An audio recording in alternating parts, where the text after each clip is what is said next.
નમસ્કાર મિત્રો, સ્વાગત છે ફરીથી તમારું મારી ચેનલની અંદર જેનું નામ છે પ્રોગ્રામિંગ વિથ મિહિલ. તો મિત્રો, આપણું જે HTML ટ્યુટોરિયલની સિરીઝ ચાલી રહી છે એમાં ફોર્મ ટ્યુટોરિયલ આપણું જે છે એ ઓનગોઈંગ છે. અને ફોર્મ ટ્યુટોરિયલની અંદર આપણે લાસ્ટ ટાઈમ બટન કેવી રીતે સેટ કરી શકીએ છીએ આપણે HTMLમાં, અને એ જ બટન આપણે ફોર્મની અંદર પણ યુઝ કરી દીધેલા છે, રાઈટ? રજિસ્ટર, કેન્સલ અને સિમ્પલ. તો એના વિશેની ઇન્ફોર્મેશન આપણે જોઈ લીધી છે. સો ફર્સ્ટ ટાઈમ જે લોકો જોવા આવે છે એ લોકો પ્રીવિયસ વિડીયો જોઈ લે, જેથી એમને ફોર્મ શું છે અને કેવી રીતે વર્ક કરે છે, ફોર્મની અંદર ફિલ્ડ્સ આપણે કેવી રીતે નાખીએ છીએ, એ બધું જ તમને ખબર પડી જાય. આજનો જે આપણો વિડીયો થવાનો છે ફ્રેન્ડ્સ, એ આપણે હવે થોડુંક એક્સ્ટ્રા જે પ્રોપર્ટીઝ જે છે ફિલ્ડ્સની અંદર આપણે કેવી રીતે યુઝ કરી શકીએ છીએ. ફોર એક્ઝામ્પલ કે મારે હવે આ ફોર્મને સબમિટ કરવું છે, અત્યારે સબમિટ થઈ જાય છે, મેં કંઈ ફિલ જ નથી કર્યું છતાં પણ સબમિટ થાય છે, તો કંઈક વેલિડેશન તો કરીશું ને કે ભાઈ નેમ કમ્પલસરી નાખો, પાસવર્ડ કમ્પલસરી નાખો. તો એવી રીતની જે અમુક પ્રોપર્ટીઝ છે વેલિડેશન કરવા માટે, કે બીજી અધર પ્રોપર્ટીઝ છે, અમુક ઇમ્પોર્ટન્ટ પ્રોપર્ટીઝ જેના વિશે આપણે આજે જોઈશું. અને પછી આપણે ફોર્મ સબમિટ કરવા માટે ફોર્મની જે અમુક પ્રોપર્ટીઝ છે એના વિશે ચર્ચા કરીશું. બરાબર છે? સો સૌથી પહેલા જ્યારે વેલિડેશન કરવું છે, હવે આ જે વેલિડેશન હું કહેવા જઈ રહ્યો છું એ જે છે એ શું છે કે HTML લેવલનું વેલિડેશન છે, રાઈટ? તો કેવી રીતે આપણને HTML એ વસ્તુને એચીવ કરવા માટે હેલ્પ કરે છે? તો HTML ની સૌથી પહેલી પ્રોપર્ટી છે ફિલ્ડમાં, એ છે required. Required is equal two, જો ટ્રુ લખો તો પણ સાચું છે અને ખાલી રિક્વાયર્ડ લખશો તો પણ વાંધો નહીં આવે. બરાબર છે? તો હવે મેં નેમની ફિલ્ડની અંદર રિક્વાયર્ડ નાખી દીધું, રાઈટ? રિફ્રેશ કરીશું તો હવે અહીંયા તો કંઈ દેખાશે નહીં, પણ હવે જ્યારે હું રજિસ્ટર બટન ઉપર ક્લિક કરીશ એટલે મને ફોર્મ સબમિટ હવે નહીં કરવા દે. જો શું થાય છે, ક્લિક કર્યું તો please fill out this field, right? આ બાય ડિફોલ્ટ વેલિડેશન છે HTML નું, કે ભાઈ રિક્વાયર્ડ ફિલ્ડ છે, હવે તમારે આમાં ફિલઅપ કરવું જ પડશે.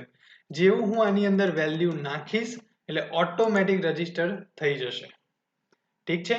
તો તમારે આવી રીતે જે છે રિક્વાયર્ડ જે છે તમારે કરવું પડે, રાઈટ? તો તમારે જે પણ ફિલ્ડમાં રિક્વાયરમેન્ટ હોય, જેમ કે પાસવર્ડમાં રિક્વાયરમેન્ટ છે તો પાસવર્ડમાં નાખી દો, રેડિયો બટન છે તો રેડિયો બટનમાં પણ નાખી શકો છો, તો અહીંયા બી હું નાખી દઉં છું, રાઈટ? હવે હું રિફ્રેશ કરું તો અહીંયા રજિસ્ટર કરીશ તો પહેલા નેમમાં આવ્યું, ચલો તો મેં નેમ નાખી દીધું.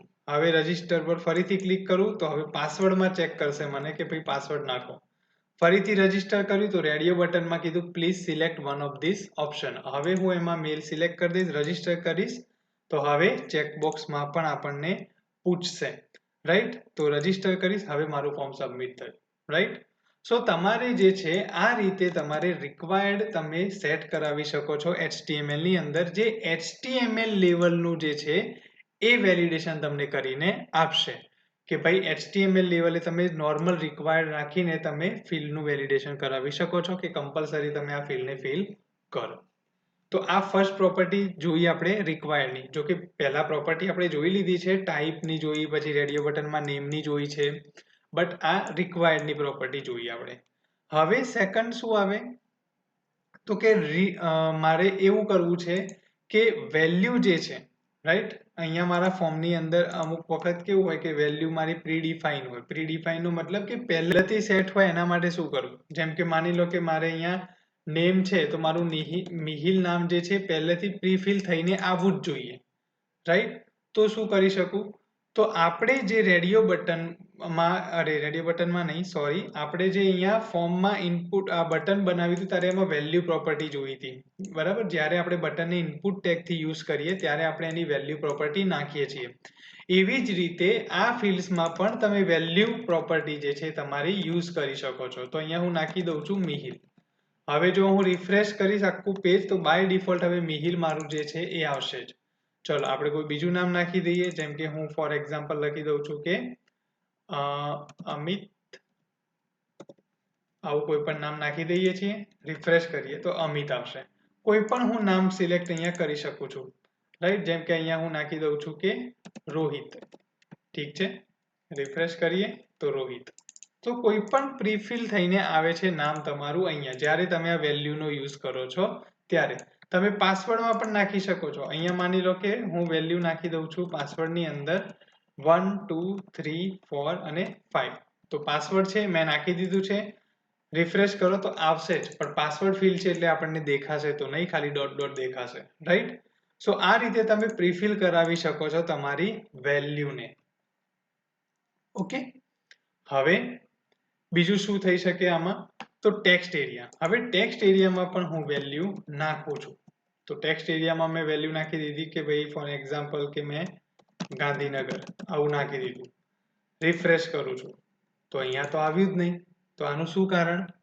સો અહીંયા એટલા માટે ના આવ્યું કારણ કે આપણે ટેક્સ્ટ એરિયામાં વેલ્યુ જે એટ્રીબ્યુટ છે એ યુઝ નહીં થાય, એની પ્રોપર્ટી યુઝ નહીં થાય. તો પછી લખવાનું કેવી રીતે?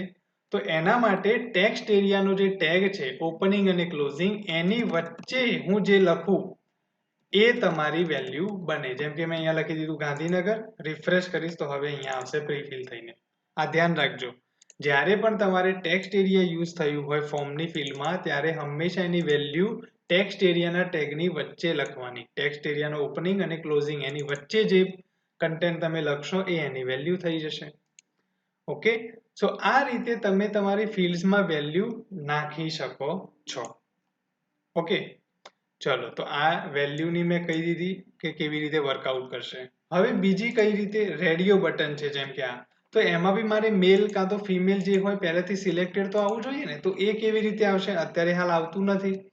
તો એના માટે પણ પ્રોપર્ટી જે છે એ શું છે કે ચેકડ પ્રોપર્ટી, મતલબ કે મારે મેલ ઓપ્શનને બાય ડિફોલ્ટ ચેકડ રાખવો છે તો હું ચેકડ રાખીશ. હવે રિફ્રેશ કરીશ તો બાય ડિફોલ્ટ મેલ સિલેક્ટેડ રહેશે. ઓકે, બંનેમાં ચેક લખશો તો બી બંને ચેક થઈ જશે, તો એનો કોઈ મિનિંગ નથી ને, કોઈ એક જ ચેક રાખવાનું હોય આપણે, તો મેં મેલને ચેક રાખ્યું. એવી જ રીતે આ ચેકબોક્સની અંદર જેમ કે મેં ટ્રાવેલિંગ છે એને ચેકડ રાખ્યું, મેં રીડિંગ છે એને પણ ચેકડ રાખ્યું, કારણ કે મલ્ટિપલ ઓપ્શન છે. રિફ્રેશ તો જો આ બંને ચેક થઈ જશે, રાઈટ? તો આ છે ચેકબોક્સની ચેકડ પ્રોપર્ટી અને રેડિયો બટનની ચેકડ પ્રોપર્ટી. બાકી ટેક્સ્ટ ફિલ્ડમાં તમારી વેલ્યુ પ્રોપર્ટી ચાલશે. હવે એ જ રીતે ક્વોલિફિકેશનમાં જે ડ્રોપડાઉન છે એમાં શું કરશો? માની લો કે મારે બીઈ જે છે સિલેક્ટેડ રખાવું છે. અત્યારે હાલ બાય ડિફોલ્ટ એમટેક પહેલું જે છે સિલેક્ટેડ આવે છે, પણ મારે બીઈ ને સિલેક્ટેડ રખાવવું છે, તો શું કરી શકું? તો હવે સૌથી પહેલા તો સિલેક્ટ બોક્સની અંદર તમારે ઓપ્શન ટેગમાં વેલ્યુ એટ્રીબ્યુટ આવે, પ્રોપર્ટી આવે. જેમ કે એમટેક છે તો એમટેકની વેલ્યુ હું આવી રીતે લખું છું એમટેક, રાઈટ? પછી આમાં હું વેલ્યુ લખું છું એમસીએ, તો આવી રીતે લખીશ. એમએસસી આઈટી તો મેં આવી રીતે એમએસસી આઈટી લખી નાખ્યું. પછી અહીંયા બીજી મેં વેલ્યુ લખી અને એમાં લખી દીધું બીટેક. પછી અહીંયા બીઈમાં જઉં છું, વેલ્યુ લખી તો બીઈ આવશે. પછી અહીંયા બીસીએ છે, વેલ્યુ લખી દઉં છું બીસીએ. હવે મારે બીઈ ને સિલેક્ટેડ રાખવું છે ને, તો ઓપ્શન ટેગમાં જઈને જે ઓપ્શન સિલેક્ટ રાખવું હોય એમાં જઈને તમારે ખાલી સિલેક્ટેડ લખી દેવાનું. તમે selected is equal two selected લખી શકો છો. આવી રીતે આમાં સિલેક્ટેડ લખો તો પણ સાચું છે, ખાલી સિલેક્ટેડ લખો તો પણ સાચું છે. એવી જ રીતે આ ચેકબોક્સમાં B checked is equal to checked લખો તો પણ સાચું છે. તો મેં બીઈ માં સિલેક્ટેડ લખ્યું, હવે રિફ્રેશ કરું છું તો જો બીઈ સિલેક્ટેડ આવશે. ખબર પડી? બીટેક જે છે એને સિલેક્ટેડ રાખવું છે તો અહીંથી સિલેક્ટેડ કાઢી નાખવું પડે અને આવી રીતે લખવું પડે તો બીટેક આવશે. તો મેં ખાલી સિલેક્ટેડ ઓપ્શન બીટેકમાં જઈને નાખ્યો. જે ઓપ્શનમાં જે વસ્તુ નાખશો એ ત્યાં તમને મળશે. હવે દેખો હિડન ફિલ્ડ છે, એમાં હું વેલ્યુ નાખી દઉં છું બાય ડિફોલ્ટ કે ભાઈ માન લો કે 120 નંબરનો આઈડી નાખી દીધો. રિફ્રેશ કરીશ તો હિડન ફિલ્ડમાં અહીંયા તો કંઈ દેખાશે નહીં, તો હું કરીશ વ્યૂ પેજ સોર્સ.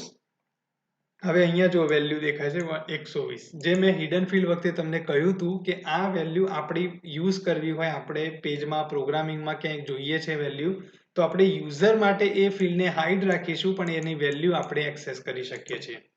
તો આવી રીતે તમે તમારી ફિલ્ડ્સ જે છે એની અંદરની આ અમુક પ્રોપર્ટીઝ જે છે એનો યુઝ કરીને તમારા ફિલ્ડ્સને એક્સ્ટ્રા ઓર્ડિનરી બનાવી શકો છો HTML લેવલે. ઓકે, પછી બીજું શું આવે? માની લો કે તમારો ફોન નંબર છે, ફોન નંબરની ફિલ્ડ એક અલગથી લઈએ આમાં અને input type is equal two text કરી દઈએ. હવે હું અહીંયા મેક્સ લેન્થ જે છે એને 10 આપી દઉં છું. ઓકે, તો રિફ્રેશ કરીએ તો આ ફોન નંબરની ફિલ્ડમાં 1 2 3 4 5 6 7 8 9 10, હવે વધારાના આંકડા એમાં ફિલઅપ નહીં થાય, 10 આંકડા સુધી જ એ લેશે. આવી જ રીતે તમે મીન લેન્થ આપી શકો છો. તો મિનિમમ લેન્થ તમારી 5 કે 6 તમે રાખી શકો છો. બરાબર? કે ભાઈ મિનિમમ લેન્થ એટલે આટલા 5 કેરેક્ટર્સ તો એટલીસ્ટ હોવા જોઈએ. હવે એમાં તો મિનિમમ છે એટલે 5 તો એટલીસ્ટ આવશે. રાઈટ? હવે હું અહીંયા 3 બી નાખી શકું, 4, 5 આવી રીતે નાખું કારણ કે મેં મેક્સિમમ 10 તો રાખ્યા જ છે. રાઈટ? સો આ રીતે તમે મિનિમમ અને મેક્સિમમની લેન્થ પણ ડિફોલ્ટ આપી શકો છો. ઓલરાઈટ, તો આ અમુક પ્રોપર્ટીઝ હતી જેના વિશે મેં તમારી આગળ આજે ચર્ચા કરી છે કે આ પ્રોપર્ટીઝનો યુઝ કરીને તમે HTML લેવલે ફોર્મની ફિલ્ડ્સનું વેલિડેશન કાં તો અમુક પ્રોપર્ટીઝ તમે યુઝ કરી શકો છો. ઠીક છે? તો મળીએ હવે આવતા વિડીયોની અંદર અને એમાં આપણે આગળની બીજી અમુક પ્રોપર્ટીઝ અને પછી ફોર્મ સબમિશન આપણું જે છે એને કમ્પ્લીટ કરીશું. ઠીક છે? તો મળીએ આવતા વિડીયોની અંદર. કનેક્ટેડ રહેજો, નવા વિડીયો આવતા રહેશે. તમને મારો કન્ટેન્ટ સારો લાગતો હોય તો લાઇક, શેર એન્ડ સબસ્ક્રાઇબ કરજો અને કમેન્ટ બોક્સમાં કમેન્ટ નાખજો કે તમને આમાં ખબર પડી કે નહીં. કોઈ ક્વેશ્ચન હોય તો પણ તમે કમેન્ટ બોક્સમાં પૂછી શકો છો. હું તમને આન્સર એમાં કરીશ. ઠીક છે? તો મળીએ આવતા વિડીયોની અંદર. આવજો.